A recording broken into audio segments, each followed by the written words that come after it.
Hi students, நான் உங்கள் CMS பேசுகிறேன்.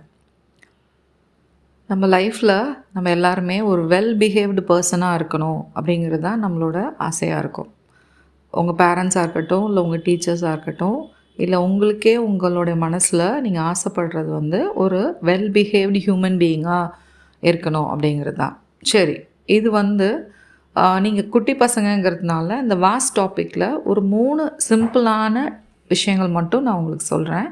அந்த 3 விஷயங்களை நீங்கள் உங்களுடைய லைஃப்பில் இம்ப்ளிமெண்ட் பண்ணிங்கன்னா கண்டிப்பாக ஓரளவுக்கு உங்கள் ஏஜுக்கு தேவையான இந்த வெல் குட் பிஹேவியர் அப்படிங்கிறது கண்டிப்பாக உங்களுக்கு அடாப்ட் ஆகிடும்.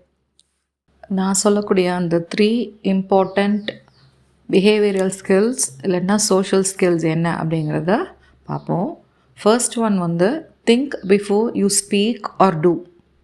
நீங்கள் பேசுகிறதுக்கு முன்னாடி கண்டிப்பாக நல்லா சிந்திச்சு பேசணுமா வேணாமான்னு யோசனை பண்ணணும். 1. 2வது, பேசுனீங்கன்னா பொலைட்டான வேர்ட்ஸை தேவையான இடத்துல அழகாக பயன்படுத்துறதுங்கிறது ரொம்ப முக்கியம். திங்க் பிஃபோர் யூ டூ அப்படின்னு சொன்னாங்க இல்லையா, அந்த டூ அப்படிங்கிறதுல ஆப்ஷனே இல்லை. இங்கே டூங்கிறது உங்களோட ஸ்டடீஸை பற்றி தான் சொல்கிறேன்.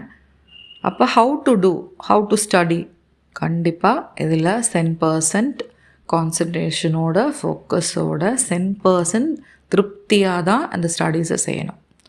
அப்போ think before you speak and think before you do ரொம்ப ஒரு வைட்டல் பிஹேவியரல் சேஞ்சாக அது இருக்கும். The second point, take responsibility. அது என்ன ரெஸ்பான்சிபிலிட்டி?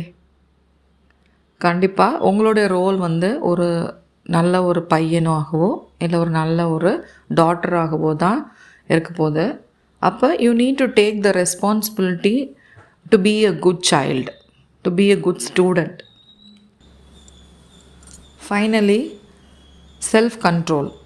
இதுதான் அந்த தேர்ட் பாயிண்ட். செல்ஃப் கண்ட்ரோல் என்ன அப்படின்னு பார்த்தோன்னா ஒரே ஒரு விஷயந்தான் சொல்லுவேன். அதில் டீல் வித் யுவர் லேசினஸ். உங்களோட லேசினஸை நீங்கள் சுவிட்ச் ஆஃப் பண்ணணும். ஸ்மார்ட்டாக பிரைட்டாக ஒர்க் பண்ணணும். அடுத்தது, ஸ்டே காம். லேசினஸை டீல் பண்ணுறோம், அதனால் உங்களுக்கு ஆங்கரில் ஆங்ஸைட்டி வரலாம். அந்த நேரத்தில் you have to stay com and B focused. So இந்த 3 பிஹேவியரல் ஸ்கில்ஸ் இல்லை சோஷியல் ஸ்கில்ஸ் நீங்கள் கண்டிப்பாக உங்களுடைய லைஃப்பில் அந்த ரொட்டீனில் ஒரு நல்ல ஸ்டூடெண்ட்டாக இந்த ஏஜில் நீங்கள் ஃபாலோ பண்ண ட்ரை பண்ணுங்கள். Today's topic note making. உங்களுக்கு note making and summarising together தான் வரப்போகுது. ஆனால் நான் உங்களுக்கு 2 எபிசோட்ஸாக அதை உங்களுக்கு தரேன். What is the concept? Concept என்ன அப்படின்னு பார்த்தோன்னா, it is the process of writing the paragraph or the text or the speech in form of short points or hints.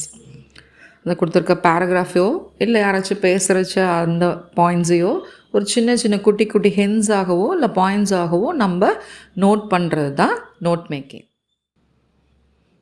Okay, இந்த நோட் மேக்கிங் உங்களுக்கு ஃப்யூச்சரில் கூட கண்டிப்பாக யூஸ் ஆகும். எங்கெங்கே யூஸ் ஆகும் அப்படின்னு பார்த்தோன்னா, ஸ்டடி செஷன்ஸ். இப்போ ஃபார் எக்ஸாம்பிள் நீங்கள் ஒரு சயின்ஸ் ஹோல் போர்ஷன் படிக்கிறீங்க, இல்லை ஒரு சோஷியல் சயின்ஸ் ஹோல் போர்ஷன் படிக்கிறீங்க அப்படின்னா, பை ஹார்ட் பண்ணாமல் ஜஸ்ட் ஹின்ஸ் மட்டும் எடுத்துகிட்டு அதை ஓன் வேர்ட்ஸில் எலாபரேட்டாக நீங்கள் பேப்பரில் ப்ரெசென்ட் பண்ணுறச்ச இந்த நோட் மேக்கிங் ஒரு முக்கியமான ஒரு ஸ்கில்லாக உங்களுக்கு பயன்படும். அடுத்தது, in classes or seminars. For example நீங்கள் ஒரு கிளாஸ் செஷன் அட்டன் பண்ணுறீங்க. அப்போ அட்டன் பண்ணுறச்ச இந்த ஹோல் கான்செப்டை அவங்க டீட்டெயிலாக உங்களுக்கு டீச் பண்ணிகிட்ருப்பாங்க. அப்போ ஆன் த ஸ்பாட் நீங்கள் உங்களுக்கு ஞாபகம் வச்சுக்க வேண்டிய முக்கியமான டெக்ஸ்ட் இல்லாத பாயிண்ட்ஸ் அவங்க கொடுக்குறச்ச நீங்கள் அதை ஜாட் டவுன் பண்ணிக்கலாம், இல்லை நோட் பண்ணிக்கலாம். அப்போ இந்த ஸ்கில் உங்களுக்கு அந்த ஸ்டடி செக்ஷன்லேயோ இல்லை ஜாப் செக்ஷன்லேயோ கண்டிப்பாக அது ரொம்பவே உங்களுக்கு யூஸ் ஆகும். இது ஜாபுக்குன்னு போகிறச்ச ஒரு ரிப்போர்ட் ப்ரெசென்ட் பண்ணுறச்சோ இல்லை வேறு எங்கேயாச்சும் ஒரு கான்செப்டை நீங்கள் கம்யூனிகேட் பண்ணுறச்சோ இந்த நோட்ஸாக எழுதுறது, எப்படி அந்த மெயின் பாயிண்ட்ஸை ஹிண்ட்டாக எழுதுறதுங்கிற இந்த ஸ்கில் ரொம்ப முக்கியமான ஸ்கில். இப்போ ஃபார்மேட் என்னன்னு பார்ப்போம். இந்த ஃபார்மேட் இல்லைனா டிசைன் அப்படின்னு பார்த்தோன்னா 2 விதமாக வந்து இந்த டீச்சர்ஸ் வந்து உங்களுக்கு டீச் பண்ணுவாங்க. ஒன்று வந்து கொடுத்துருக்க பாயிண்ட்ஸு பேராகிராஃபை வந்து ஜஸ்ட் அப்படியே ஹைஃபனேட்டடாக, அதாவது குட்டி குட்டி டேஷாக போட்டு அப்படியே ஒரு டைட்டில் கொடுத்துட்டு பேராகிராஃபாக எழுதுங்க அப்படின்னு சொல்லியிருப்பாங்க. ஆனால் நான் சஜஸ்ட் பண்ணக்கூடிய மெத்தடில் டிசைன் என்ன அப்படிங்கிறத இப்போ பார்ப்போம். நான் சொல்கிற இந்த மெத்தடில் பார்த்தீங்கன்னா மார்க்கிங் ஸ்கீம் வந்து கிளாரிஃபைடாக உங்களுக்கு இப்படி தான் வரும்னு எக்ஸ்பெக்ட் பண்ணலாம். First give a title. எப்போதும் போல் ஒரு டைட்டில் கொடுக்குறோம். அடுத்தது it should have 3 main headings. நீங்கள் இதில் புரிஞ்சுக்கணும், டைட்டிலுங்கிறது முழுசாக எல்லாத்துக்கான ஒரு தலைப்பு. அது போக 3 மெயின் ஹெட்டிங்ஸ் இருக்கணும். நெக்ஸ்ட் 3 மெயின் ஹெட்டிங்ஸுக்கும் 3 சப் ஹெட்டிங்ஸ் இருக்கணும். அந்த சப்ஹெட்டிங்ஸில் அப்ரிவேஷன்ஸ் யூஸ் பண்ணியிருக்கணும். The sentence must be either short R as simple phrases. அந்த சப்ஹெட்டிங்கில் நீங்கள் எழுதக்கூடிய அந்த சென்டென்சஸ் வந்து கம்ப்ளீட் ஃபுல் சென்டென்சஸாக இருக்கக்கூடாது. குட்டி சென்டென்ஸாக இருக்கலாம். இல்லாட்டினா ஒரு 2 அல்லது 3 இல்லை 4 வேர்ட்ஸ் யூஸ் பண்ணி கூட இருக்கலாம். ஃபைனலி அப்ரிவேஷன் பாக்ஸ் அப்படிங்கிறத நீங்கள் வந்து யூஸ் பண்ணியிருக்கணும். இந்த அப்ரிவேஷன் பாக்ஸ் என்ன அப்படிங்கிறத நம்ம ஃபார்மேட் எழுதின சாம்பிளில் பார்ப்போம். இந்த சாம்பிள் ஃபார்மேட் பாருங்கள். இதில் வந்து மெயினாக ஒரு டைட்டில் கொடுத்துருக்கோம். அதுக்கு பிறகு இந்த ஹெட்டிங்ஸ் 1, 2, 3 இல்லை 4 ஹெட்டிங்ஸ் கூட கொடுத்துக்கலாம். நான் 1 சிங்கிள் பேஜில் இருக்கணுங்கிறதுனால 3 ஹெட்டிங்ஸ் கொடுத்துருக்கேன். அதுக்கு பிறகு நீங்கள் முக்கியமாக ஞாபகம் வச்சுக்க வேண்டியது இல்லை பார்க்க வேண்டியது என்ன அப்படின்னா, அந்த ஹெட்டிங்லேருந்து அந்த சப்ஹெட்டிங்க்கான ஸ்பேசஸ் 10 to 12 ஸ்பேசஸ் வந்து நம்ம மார்ஜின்லேருந்து கேப் விட்டுட்டு அதை சென்டர் பண்ணி அந்த சப்ஹெட்டிங்ஸ்க்கு வந்து நம்பர் கொடுத்துருக்கோம். அதாவது ஹெட்டிங் 1 மெயின் ஹெட்டிங் அப்படின்னா அதுக்கு சப்ஹெட்டிங்க்கு நம்பர் எப்படி கொடுத்துருக்கோன்னா 1.1, 1.2, 1.3 அப்படி கொடுத்துருக்கோம். அதேமாரி ஹெட்டிங் 2க்கு 2.1, 2.2, 2.3 அது மாதிரி கொடுக்குறோம். அப்ரிவேஷன் பாக்ஸ் வந்து ஃபைனலாக கீழே இந்த மாதிரி எழுதியிருக்கணும். அப்ரிவேஷன்ஸ் வந்து மினிமம் 5 to 7 அப்ரிவேஷன்ஸ் வந்து நீங்கள் யூஸ் பண்ணியிருக்கணும். ஞாபகம் வச்சுக்கோங்க, இந்த அப்ரிவேஷன்ஸ் வந்து நம்ம சப்ஹெட்டிங்கில் யூஸ் பண்ணதை தான் அந்த கீழே அந்த அப்ரிவேஷன் பாக்ஸில் நம்ம ஹைலைட் பண்ணி காட்டுறோம். The steps to follow proper ப்ரெசன்டேஷனுக்கு இல்லை நீங்கள் எழுத ஆரம்பிக்கிறச்ச இதை ஞாபகம் வச்சுக்கோங்க. அந்த ஃபார்மேட்டை எப்படி நம்ம எங்கே ஆரம்பித்து எப்படி ஒவ்வொரு ஸ்டெப்பாக செய்யணுங்கிறது தான் ஸ்டெப்ஸ் டு ஃபாலோவில் இருக்குது. Read the given passage. கொடுத்துருக்க பேசேஜை படிக்கணும், ஃபர்ஸ்ட் ஸ்டெப். செகண்ட், நீங்கள் என்ன ஞாபகம் வச்சுக்கணுன்னா கொடுத்துருக்க பேசேஜை 3 அல்லது 4 செக்மெண்ட்டாக பிரிச்சுக்கணும். நீங்கள் ப்ராக்கெட்ஸாக கூட பிரிச்சுக்கலாம். இல்லை நீங்கள் ரொம்ப தெளிவாக உங்களுக்கு பேசேஜ் புரிஞ்சிச்சு அப்படின்னா என்ன பண்ணலாம் அப்படின்னா அந்த கான்செப்ட் வைஸ் கூட நீங்கள் பிரிச்சுக்கலாம். ஆனால் ஃபஸ்ட்டு சிம்பிள் மெத்தட் என்ன அப்படின்னு பார்த்தோன்னா அது வந்து 3 பார்ட்டாக இல்லை 4 பார்ட்டாக இருக்கிற கான்டெக்ஸ்ட்டை பிரிச்சுக்கிறது பெஸ்ட்டு. அப்போ ஒவ்வொரு பார்ட்டையும் அதுக்கு ஒரு மெயின் ஹெட்டிங் கொடுக்கணும். அந்த மெயின் ஹெட்டிங் கீழே அந்த ஃபஸ்ட்டு செக்மெண்ட்டில் இருக்கக்கூடிய அந்த கான்செப்டை இல்லை அந்த சென்டென்சஸை வந்து 3 சப்ஹெட்டிங்காக கொடுக்கணும். அப்போ நீங்கள் 3 மெயின் ஹெட்டிங்ஸ் கொடுக்கணுங்கிறதுனால தான் அந்த ஃபஸ்ட்டு படிக்கிறச்சையே அந்த ஹோல் பேராகிராஃபை 3ஆகவோ இல்லை 4ஆகவோ பிரிச்சுக்கணுங்கிறத நான் உங்களுக்கு சொல்கிறேன். டிவைட் பண்ண அந்த பேசேஜில் ஹெட்டிங் கொடுத்துட்டு அந்த ஃபாலோ த ஸ்பேசிங் ஃபார்மேட் அதுதான் ரொம்ப முக்கியம். ஆனால் அந்த ஸ்பேசிங்க்கு வந்து உங்களுக்கு மார்க் உண்டு. Headings can be big.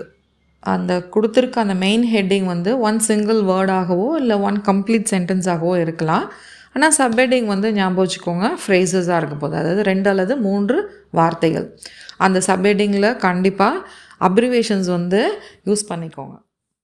Abbreviations use பண்ணணுன்னு சொன்னேன். அப்போ அந்த அப்ரிவேஷன்ஸ் வந்து ஜென்ரலாக நீங்கள் என்ன நினைப்பீங்க, நீங்கள் படிக்கக்கூடிய abbreviations for example USA, ATM அந்த மாதிரி அப்ரிவேஷன்ஸ் இல்லை. இங்கே நீங்கள் ஷார்ட் ஃபார்மாக நீங்களாகவே அப்ரிவேஷன்ஸ் வந்து எழுதலாம். ஃபார் எக்ஸாம்பிள் என்ன சொல்லணும் அப்படின்னா, இப்போ பிகம் அப்படின்ட்டுருக்கு அப்படின்னா அது பி அப்போஸ்ட்ரஃபி போட்டு கம் அப்படின்னு எழுதலாம். ஆடிங் அப்படின்னா ஏடி போட்டு அப்போஸ்ட்ரஃபி போட்டு ஐஎன்ஜி எழுதலாம். அந்த மாதிரி நீங்களாகவே இதுக்கு எந்த ரூலும் இல்லை, நீங்களாகவே ஒரு வேர்டை எப்படி வேணாலும் ஷார்ட் பண்ணி எழுதலாம். அது உங்களுக்கு தான் ஒரு ஜாலியாக நீங்கள் அது பண்ணலாம். அது சப்ஹெட்டிங்கில் நீங்கள் யூஸ் பண்ணக்கூடிய அந்த ஷார்ட் ஃபார்மை கீழே அப்ரிவேஷன் பாக்ஸில் எழுத போகிறீங்க. கொஸ்டின் பேப்பரில் இது கொஸ்டின் நம்பர் 43ல் நமக்கு வருது. ஞாபகம் வச்சுக்கோங்க. மேக் நோட்ஸ் ஆர் சம்மரி தான் கேட்பாங்க. ரெண்டையும் எழுத தேவையில்லை. ஏதாச்சும் ஒரு ஃபார்மேட் நீங்கள் எழுதினா போதும். இந்த எபிசோடில் நம்ம பார்க்குறது வந்து மேக்கிங் நோட்ஸ். நம்ம கொஸ்டின் பேப்பரில் இது வந்து ரொம்ப ஷார்ட்டாக கொடுத்துருக்காங்க. ஆக்சுவலாக இது இன்னும் கொஞ்சம் வந்து பெருசாக தான் ஜென்ரலாகவே வரும். நம்ம கொஞ்சம் பெருசாக வந்தால் தான் நம்ம எலாபரேட்டாக ஹெட்டிங்காக எழுதலாம். இப்போ இந்த கொஸ்டின் பேப்பரில் இருக்கிறதுக்கு ஒரு ப்ரெசன்டேஷன் வந்து இங்கே பாருங்கள். டைட்டில் கொடுத்துருக்கேன், அதை ஒரு பாக்ஸில் போட்டிருக்கேன். நீங்கள் இந்த பாக்ஸில் இந்த மாதிரி தான் பண்ணலாமே ஒழிய கலர்ஸ் நீங்கள் யூஸ் பண்ண முடியாதுங்கிறதுனால இந்த ஃபார்மேட் நீங்கள் அப்படியே அடாப்ட் பண்ணிக்கலாம். 3ஆக பிரித்து அந்த பேராகிராஃபை 3 மெயின் ஹெட்டிங்ஸ் கொடுத்துருக்கேன். அந்த ஒவ்வொரு ஹெட்டிங் கீழே பார்த்தீங்கன்னா 1.1, 1.2, 1.3 அப்படின்னு வந்து கீழே சப்ஹெட்டிங்ஸும் நம்ம எழுதியிருக்கோம். சப்ஹெட்டிங்ஸ் பார்த்தீங்கன்னா ஒன் சிங்கிள் வேர்டாக இருக்கக்கூடாது. ஞாபகம் வச்சுக்கோங்க. ஹெட்டிங் வேணால் ஒரு சிங்கிள் வேர்டாக இருக்கலாம். ஆனால் சப்ஹெட்டிங் வந்து 2-3 வேர்ட்ஸாக ஃப்ரேசஸாக தான் இருக்கணும். இந்த சப்ஹெட்டிங்ஸில் எப்படி நான் அப்ரிவேஷன்ஸ் யூஸ் பண்ணியிருக்கேங்கிறத கொஞ்சம் பாருங்கள். அந்த 2.2ல் பார்த்தீங்கன்னா யூஎஸ் யூஸ் பண்ணியிருக்கேன். 12 அப்படிங்கிறத வந்து கேபிட்டல் T போட்டு அப்போஸ்ட்ரோஃபி போட்டு WLன்னு எழுதியிருக்கேன். அடுத்து 2.3 பார்த்தீங்கன்னா பிகேம் அப்படிங்கிறத அப்போஸ்ட்ரோஃபி கேம் அப்படின்னு எழுதியிருக்கேன். நீங்கள் இந்த மாதிரி தான் ஷார்ட் ஃபார்ம் வந்து நீங்கள் வந்து நீங்களாகவே டிரைவ் பண்ணி எழுதிக்கலாம். அந்த 3.3ல் பார்த்தீங்கன்னா சைன்டு SIG அப்போஸ்ட்ரோஃபி D போட்டிருக்கேன். ஞாபகம் வச்சுக்கோங்க. அப்ரிவேஷன் பாக்ஸில் வந்து நம்ம சப்ஹெட்டிங்கில் என்ன யூஸ் பண்ணியிருக்கோமோ அதை தான் கீழே இங்கே நம்ம டிஸ்பிளே பண்ணியிருக்கோம். அப்ரிவேஷன் பாக்ஸில் வந்து 5 to 7 அப்ரிவேஷன்ஸ் தான் எழுதணும். எக்ஸ்பேன்ஷனோட இந்த மாதிரி இதே மாதிரியே சேம்பர் போட்டு காலம் போட்டு எழுதணும். அடுத்து பாயிண்ட்ஸ் டு ரிமெம்பரில் டைட்டில் செக் பண்ணிக்கோங்க, ஸ்பேஸிங் செக் பண்ணிக்கோங்க, ஹோல் பேசேஜ் கவர் ஆகிருக்கான்னு பார்த்துக்கோங்க. மார்க்கிங் ஸ்கீமில் ஆஸ் யூஷுவல் டைட்டிலுக்கு ஒரு மார்க், அந்த ஹெட்டிங்ஸ் சப்ஹெட்டிங்ஸ் அந்த ஹோல் பார்ட்டுக்கு 3 மார்க்ஸ், செப்ரேட்டாக அப்ரிவேஷன் பாக்ஸுக்கு 1 மார்க். இதில் நீங்கள் டைட்டிலையோ அப்ரிவேஷன் பாக்ஸையோ மிஸ் பண்ணிங்கன்னா ஸ்ட்ரக்சர் மிஸ் ஆகிடும், அதனுடைய ஸ்லாப் அந்த மார்க் மிஸ் ஆகிடும். ஸோ டோட்டலாக உங்களுக்கு title 1 mark, subheadings and headings வந்து 3 மார்க்ஸு, அப்ரிவேஷன் 1 மார்க், டோட்டலாக 5 மார்க்ஸ். All the best. இந்த பார்ட்டை இந்த கொஸ்டினை நல்லாவே பெர்ஃபார்ம் பண்ணுவீங்க. ஃபுல் 5 மார்க்ஸ் எடுப்பீங்கன்னு நம்புகிறேன். ஃப்யூச்சரில் இந்த மாதிரி நிறைய அடுத்தடுத்த செஷன்ஸில் நான் உங்களை மீட் பண்ணுறேன்.